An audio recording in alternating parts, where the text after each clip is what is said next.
haddii aan guyaal baadan ku gumowna dibadaha haddii gul nagu simo waa inaan ka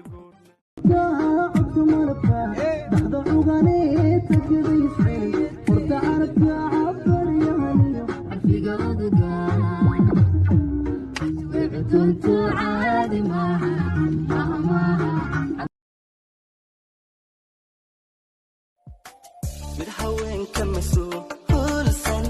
hani waayagu munaasiibo inanku muhana ayo dadku waa ka markhaatiye